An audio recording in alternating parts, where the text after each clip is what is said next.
I'm attorney Laura Anthony, founding partner of Legal and Compliance, a full-service corporate securities and business transactions law firm. Today is a continuation in a LawCast series talking about the NYSE MKT listing requirements. A company seeking to list securities on the NYSE MKT must meet minimum listing standards, including specified financial, liquidity, and corporate governance criteria. Today, I am continuing my discussion regarding the corporate governance requirements. As a reminder, the NYSE categories of corporate governance include requirements related to the distribution of annual or interim reports, independent directors, audit committee, compensation of executive officers, nomination of directors, code of conduct, annual meetings, solicitation of proxies, quorum requirements, conflict of interest matters, shareholder approval requirements, and voting rights. The NYSE MKT listed company is required to hold an annual meeting of shareholders no later than 1 year following its fiscal year end.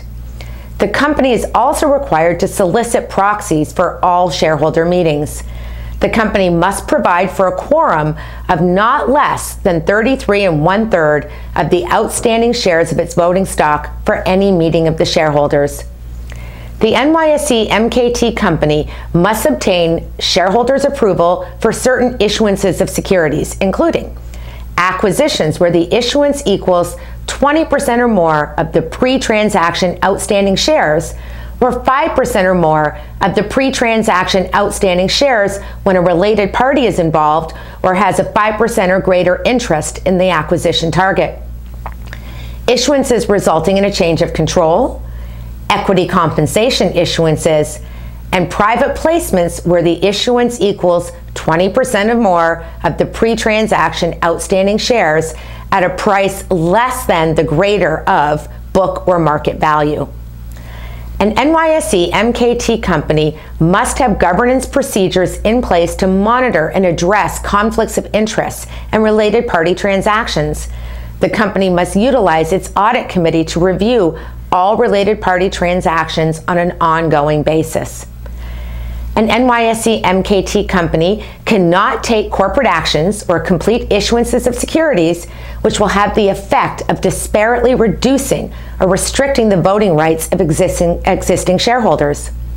Like NASDAQ, the NYSE MKT adopted the seasoning rules in late 2011 to limit companies from uplisting following the completion of a reverse merger with a U.S. public shell. In the next LawCast, I will detail the seasoning rules, but in short, they prohibit an uplisting until the reverse merge company has traded on the OTC markets for a period of 1 year. The seasoning rule has an exemption for companies completing a firm commitment underwriting, resulting in net proceeds to the company of $40 million or greater. Also in the future LawCast in this series, I will discuss the NYSE MKT Director Independence requirements. I'm securities attorney Laura Anthony, founding partner of Legal and Compliance and producer of LawCast.